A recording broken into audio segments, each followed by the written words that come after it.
예수님은 주의 이름으로 오시느니 곧 이스라엘의 왕이시여 라는 환호를 받으면서 예루살렘에 입성하셨습니다. 사람들은 그분이 이 로마의 하수인인 헤롯을 쫓아내고 하나님의 나라, 유대인들의 나라를 회복해 주시리라고 기대했습니다. 하나님이 다윗에게 약속한 대로 다윗의 후손으로 오신 메시아가 세우시는 그 나라는 영원하리라고 믿었습니다. 예수님은 그들의 임금으로 오신 것이 맞습니다. 하지만 그들이 기대하던 방식으로 왕이 되지는 않으실 것입니다. 만약에 그들의 기대에 부응하는 왕이 되고자 하셨다면 이미 오병이어 기적 후에 왕이 될 기회를 거절하지 않으셨을 것입니다.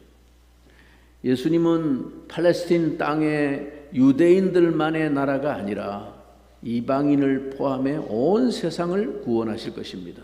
이 시대만이 아니라 이전 시대와 앞으로 올 시대에도 하나님의 사람들을 부르실 것입니다. 하나님의 나라는 시간과 공간을 초월해서 이루어질 것입니다. 그러므로 무력으로, 돈의 힘으로, 사람의 힘으로 이 땅에 세워지는 나라일 수가 없습니다.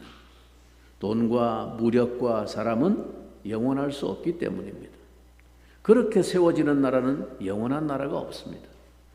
그런 의미에서 예수님은 개선 장군이나 정복자인 왕에게 어울리는 그런 백마를 타고 오신 것이 아니고 초라한 나귀 새끼를 타고 예루살렘에 입성하셨습니다. 이제 예루살렘에 유월절 절기를 지키러 온 수많은 유대인이 이 광경을 다 보았습니다. 그런데 이 장면을 지켜본 한 부류의 사람들이 또 있었습니다. 오늘 본문 이어지는 20절은 바로 그들을 이렇게 소개합니다.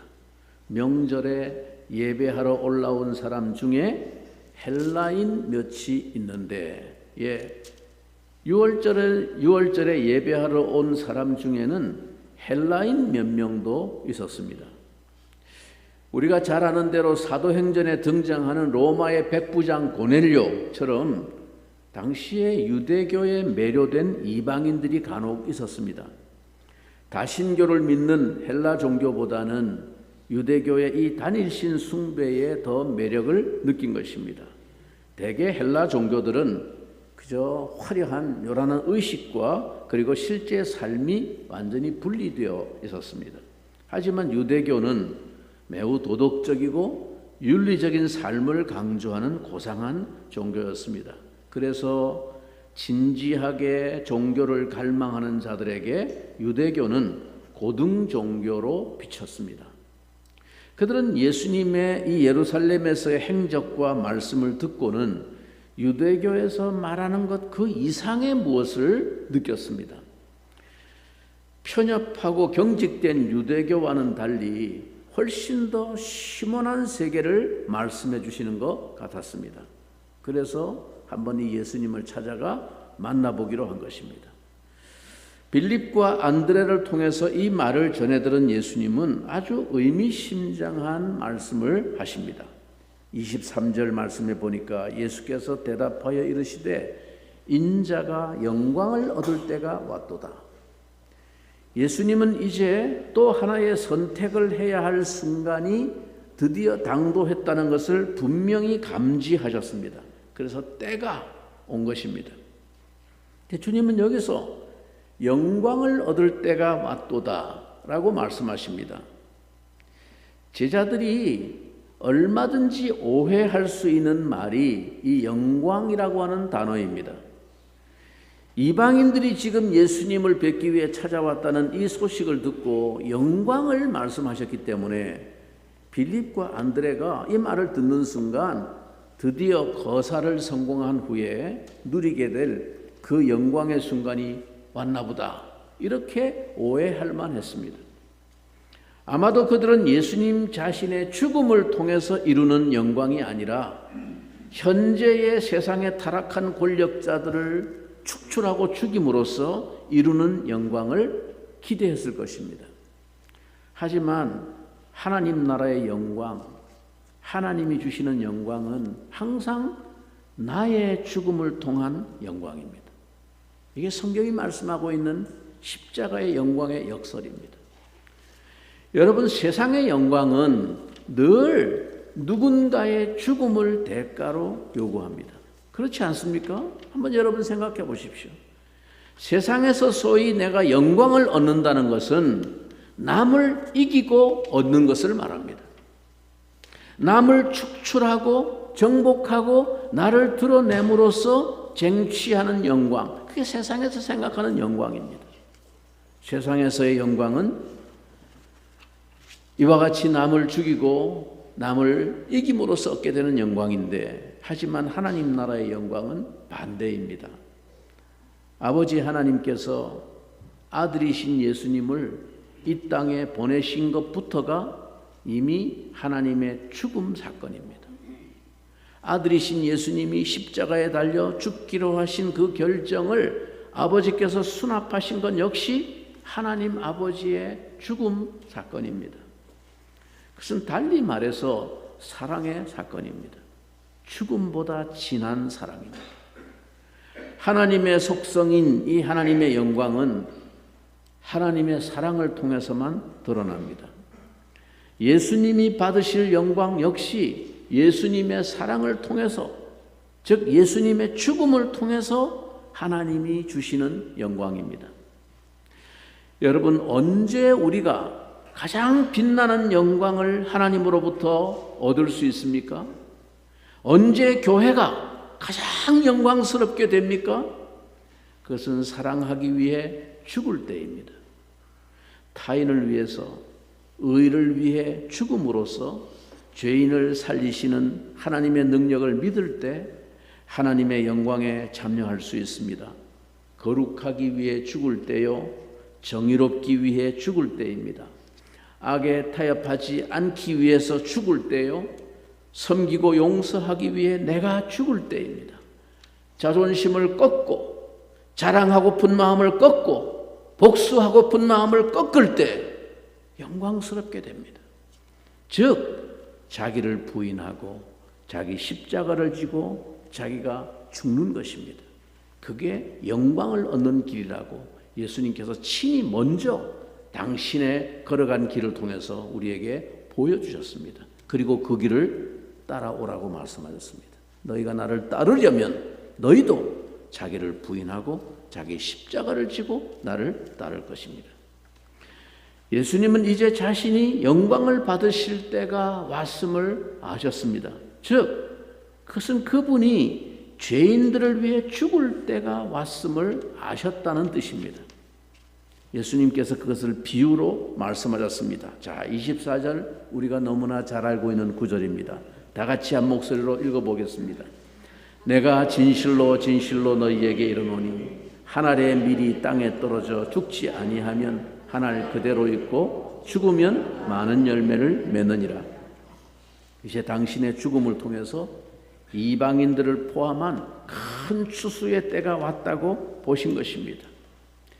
밀 한 알이 죽어야 많은 열매를 맺듯이 예수님이 돌아가셔야 많은 생명이 태어날 수 있었습니다.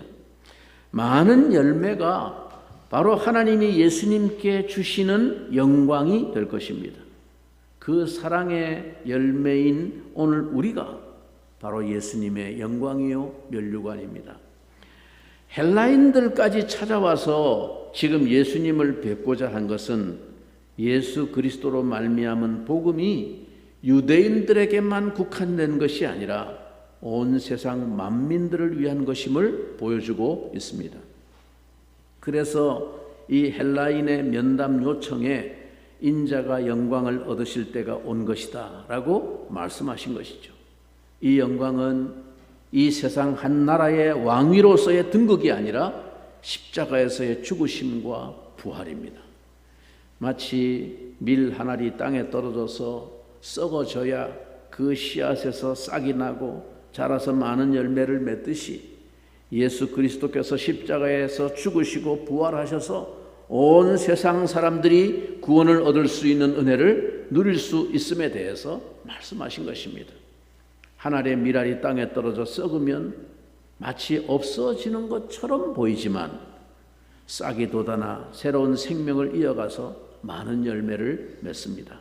예수님께서도 십자가에서 처참하게 돌아가시지만 마치 싹이 돋아나듯이 부활하셔서 온 세상을 구원하시는 열매를 맺게 되는 것입니다.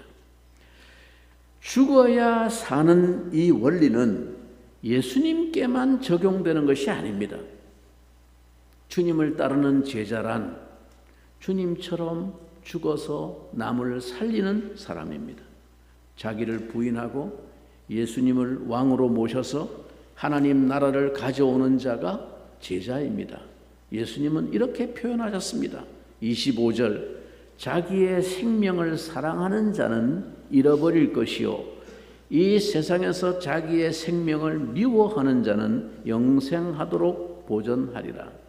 예수님은 자기 생명을 미워한다라는 표현을 26절에서 이렇게 말씀하십니다. 사람이 나를 섬기려면 나를 따르라. 나 있는 곳에 나를 섬기는 자도 거기 있으리니 사람이 나를 섬기면 내 아버지께서 그를 귀히 여기시리라.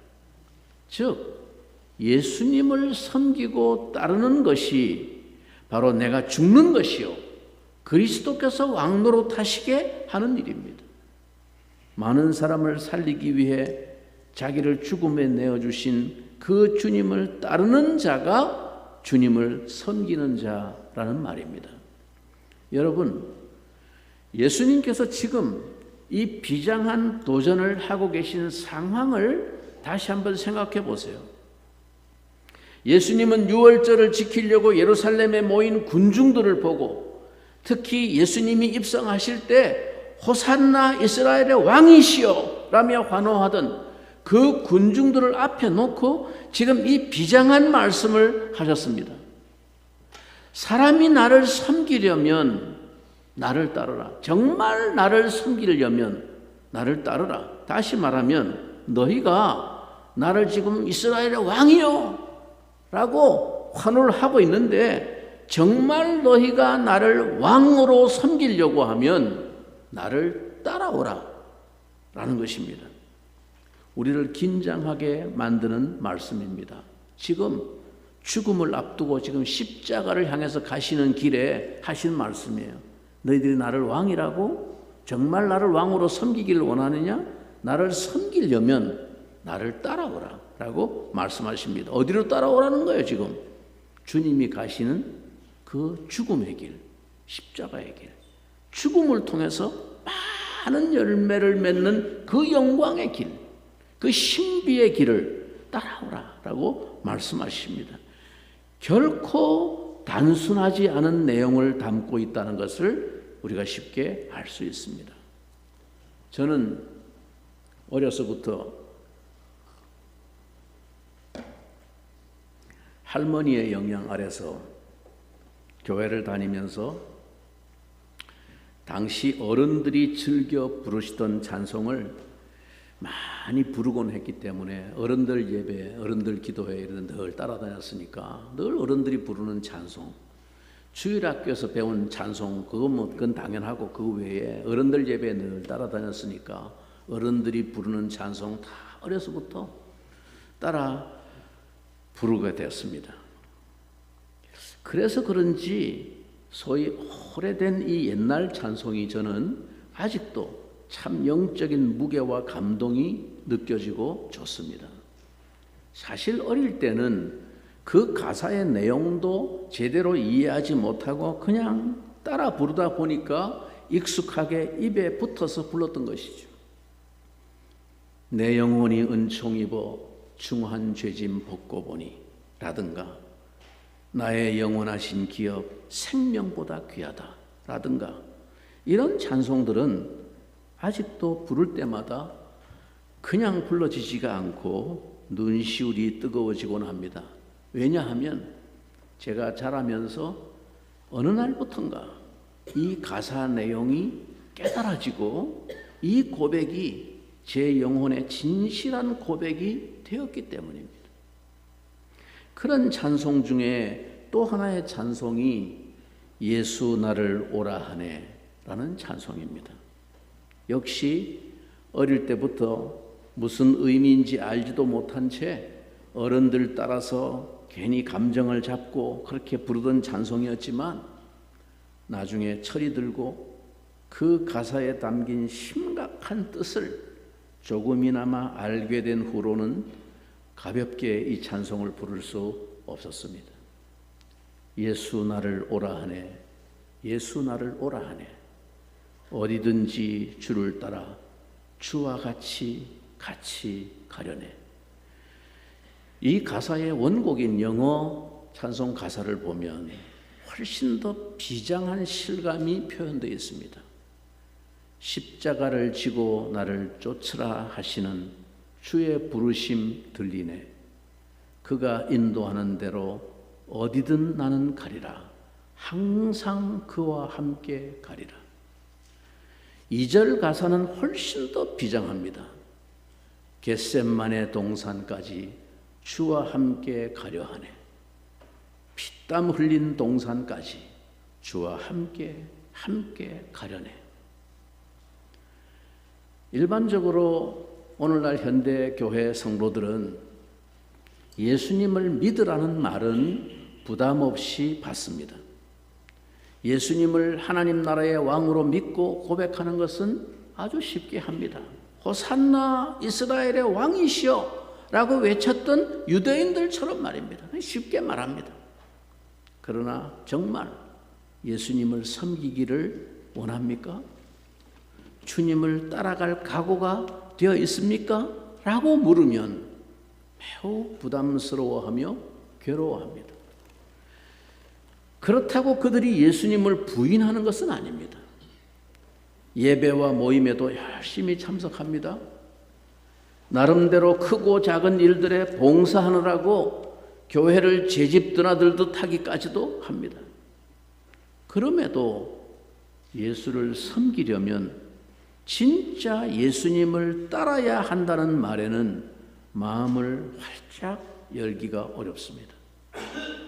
우리는 예수님 앞에 나와서 마음의 쉼을 얻기는 바라지만 그러나 예수님이 매라고 하시는 멍에는 별로 매고 싶어 하지 않습니다. 주님의 십자가를 지고 그를 따라가는 일에는 가능하면 뒷전에 서려고 합니다. 이것은 참으로 모순된 신앙이 아닐 수 없습니다. 예수님이 어린 나귀 새끼를 타고 예루살렘으로 들어오실 때 무리가 호산나 이스라엘의 왕이시여 라며 환호하지 않았습니까?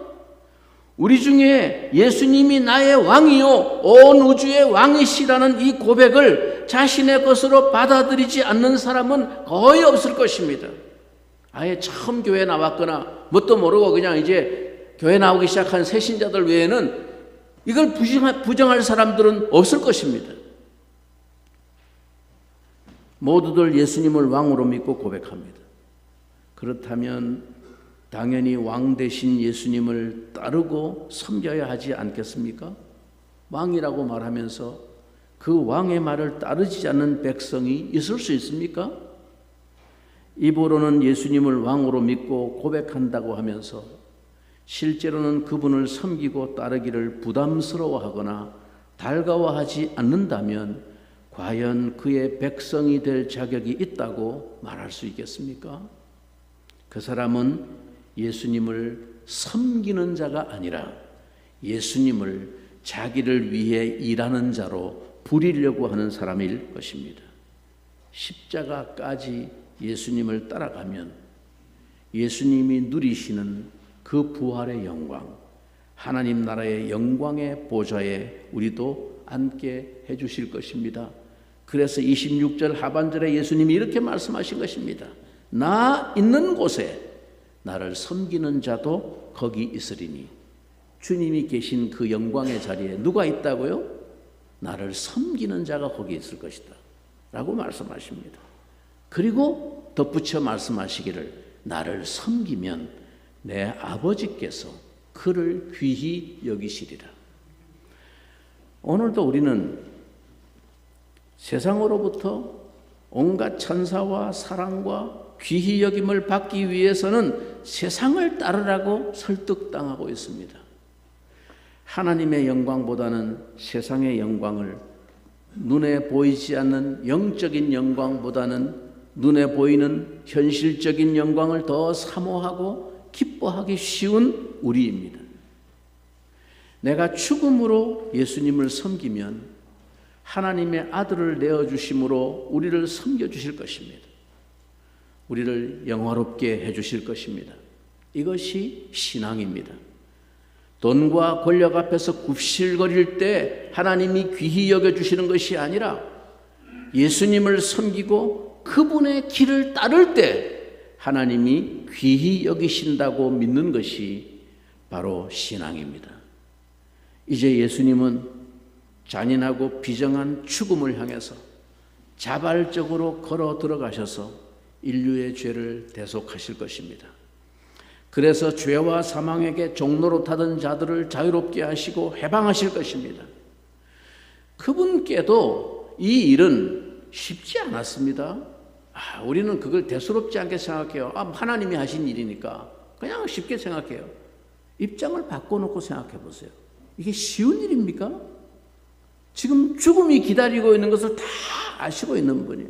아시고 친히 자발적으로 지금 그 길을 걸어 들어가시는데 그게 그냥 쉬운 일입니까? 소풍 가듯이 그냥 갈 수 있는 일이겠습니까? 아무리 하나님의 아들이라고 해도 그분도 육신을 입고 오신 분인데, 그래서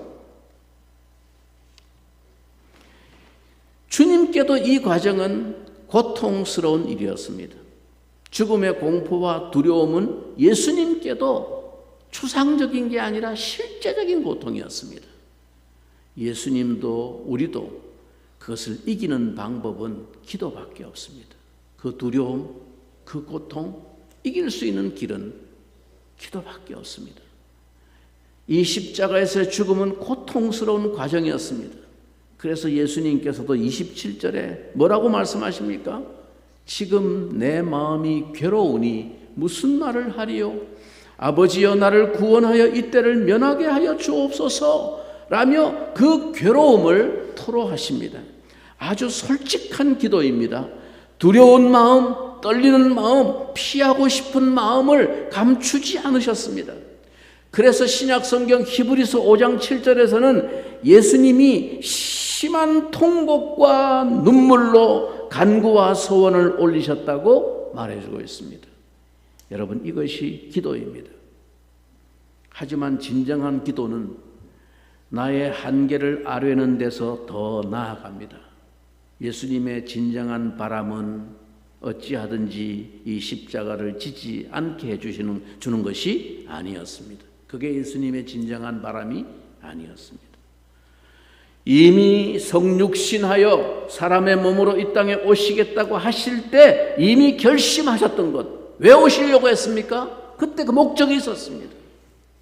죄인들과 함께 요한 앞에 나가 세례를 받으실 때 이미 그 마음에 결심하셨던 것, 즉 십자가에서 죽음으로 하나님의 자녀들을 구원하겠다고 하는 그 뜻이 이제 이루어지기를 원하셨습니다. 기도는 바로 나의 뜻을 꺾고 하나님의 뜻을 세우는 일입니다. 기도는 내가 죽고 그리스도께서 사시게 하는 일입니다.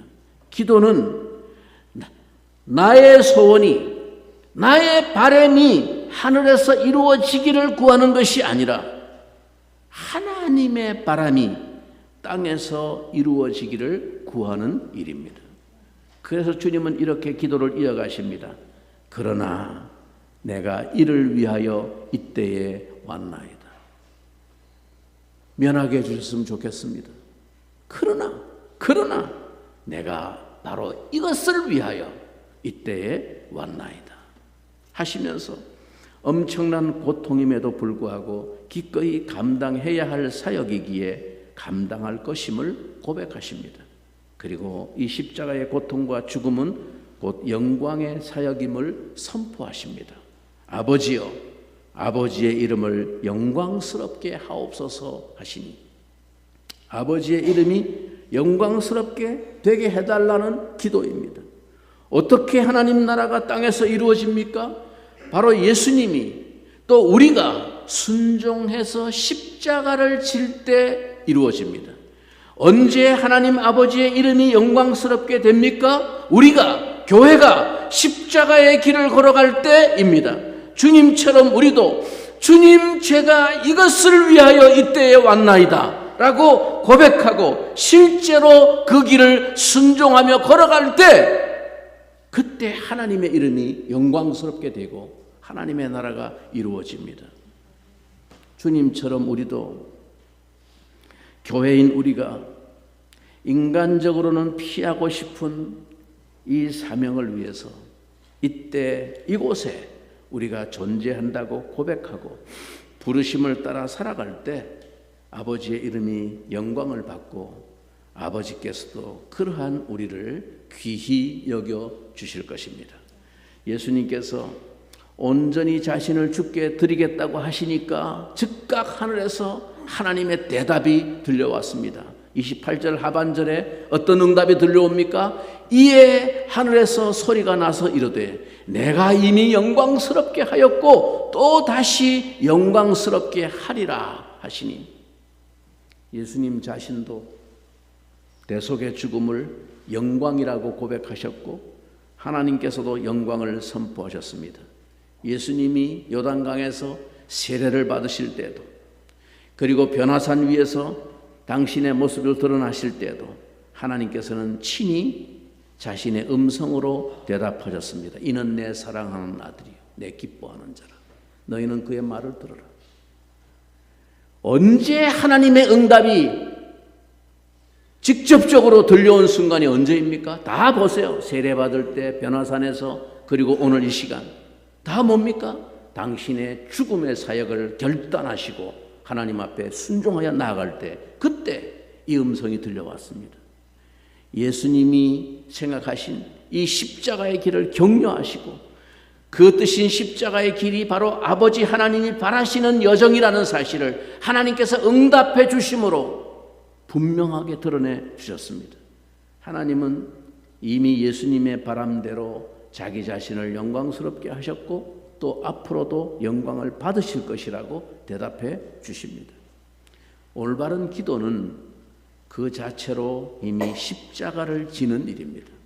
따라서 나는 날마다 죽노라 라는 사도 바울의 고백은 날마다 주 앞에 드리는 기도를 통해서 맨 먼저 실행되었을 것입니다. 즉 십자가를 지고 자기가 죽는 그 기도만이 참 기도라는 것입니다. 그 기도에는 하나님의 직접적인 응답이 있습니다. 나를 죽음에 내어주는, 내가 죽는 기도만이 참 기도요, 아버지의 뜻을 이루는 기도요, 하나님의 영광을 드러내는 기도임을 말씀해 주고 있습니다. 온통 내 욕망과 바람을 이루기 위해서 정화수 떠놓고 빌듯이 내 뜻만 구하고 내 가정만 구하는 것은 기도가 아닙니다. 그런 기도는 하나님의 영광을 받으시는 것이 아니라 스스로를 영화롭게 하는 일이 되어버립니다. 하나님이 이 예수님의 기도에 특별히 친히 음성으로 응답하신 그 소리는 사람들의 귀에까지 들렸습니다. 29절에 곁에 서서 들은 무리는 천둥이 울었다고도 하며 또 어떤 이들은 천사가 그에게 말하였다고도 하니, 사람들은 하늘이 울리는 소리를 들었지만 그 내용은 잘 몰랐던 것 같습니다. 하나님이 이처럼 소리로 들리도록 응답해 주신 이유는 단지 지금 십자가를 지실 예수님을 격려하시고 확신시키시려는 것만은 아니었습니다. 예수님의 뒤를 따라서 십자가의 길을 가야 하는 이 제자들, 그리고 우리를 위한 하나님의 응답이었습니다. 30절에 예수님께서 이렇게 말씀합니다. 예수께서 대답하여 이르시되 이 소리가 난 것은 나를 위한 것이 아니요 너희를 위한 것이니라. 예수님은 굳이 하나님이 이런 소리를 안 들려주셔도 하나님의 뜻이 뭔지 다 알고 있습니다. 이미 응답이 뭔지 다 알고 있어요. 그러니까 굳이 들려주실 필요가 없어. 그런데도 하나님이 사람들의 귀에 들리도록 이 소리를 주신 것은 너희를 위한 것이다 라고 말씀하십니다. 오늘도 십자가의 길을 걷는 우리가 주의 나라를 위해서 기도할 때 내가 순종하고 내 자신을 부인하며 내 자존심을 꺾고 십자가를 짓고 내가 죽는 길을 걷기를 간구할 때 주님은 오늘도 그러한 당신을 따르는 자들의 기도에 응답하실 것이라는 사실을 보여주신 것입니다. 남들보다 앞서게 해달라는 기도가 아니라 남들을 섬기게 해달라는 기도를 통해서, 남들보다 더 중심이 되게 해달라는 기도가 아니라 더 보이지 않고 드러나지 않는 자리에서 섬기게 해달라는 기도를 통해서 주님은 하나님의 나라가 어떤 나라인지 알게 해주실 것입니다. 주님의 이러한 대속사역은 모든 사람을 저절로 구원에 이르게 하는 것이 아닙니다. 우리의 죄를 위해 대신 죽으시고 부활하신 예수 그리스도를 믿고 따를 때 이 구원의 은혜를 누릴 수 있습니다. 자기의 생명과 욕심을 따르면 구원에 이를 수 없습니다. 자신이 자기 인생의 주인이 되어서 자기 욕망대로 살아가면 구원을 받을 수 없습니다. 예수 그리스도를 자기의 왕으로, 자기의 주인으로 고백하고 자기를 부인하고 예수 그리스도를 따를 때 영원한 생명을 누리게 될 것입니다. 한 알의 밀알이 썩어서 많은 열매를 맺는 것은 예수 그리스도의 구속 사역을 묘사하고 있는 것이지만 우리도 우리 자신을 죽여 내 욕심과 내 주장을 버리고 예수 그리스도가 내 안에서 주인으로 살아가시도록 내어드릴 때 내 삶의 영생의 열매를 얻을 수 있음을 보여주기도 합니다. 대단히 역설적이지만 우리 기독교 신앙의 핵심은 한마디로 죽음의 신앙이라 할 수 있습니다. 죽음으로 사는 길이 구원의 길입니다. 그래서 기독교 진리를 십자가의 도라고 부르는 것입니다. 내가 죽음으로 내 안에 그리스도가 사는 것을 체험합니다. 그래서 주님은 자기를 따라오려면 자기를 부인하고 자기 십자가를 지고 따라야 한다고 말씀하셨습니다. 여러분 오늘도 자기를 부인하고 있습니까? 십자가를 기꺼이 지고 있습니까? 내 자존심 하나 포기하지 못해서 수십 년 예수를 믿는다고 말해왔지만 한순간에 그 믿음 다 던져버리고 과연 그 사람이 예수를 믿는 사람일까요? 정말 예수님을 믿은 사람일까요? 여러분, 믿음은 그런 것으로 증명될 수 없습니다.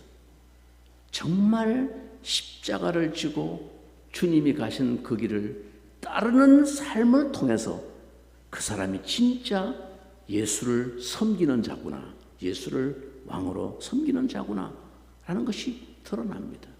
주님 오늘도 말씀합니다. 나를 섬기려면 나를 따를 것이니라. 그래서 사도 바울은 나는 날마다 죽노라 라고 고백했습니다. 그것이 역설적으로 참 생명을 경험하고 누리는 구원의 삶입니다. 예수 그리스도의 죽으심과 부활이 내 안에서 풍성한 열매를 맺게 하기 위해서 오늘도 나를 부인하고 예수 그리스도를 주인 삼아 매일의 삶 속에서 생명을 풍성히 누리는 믿음의 승리가, 그 영광의 승리가 여러분 모두에게 있기를 주님의 이름으로 축원합니다. 우리 같이 한번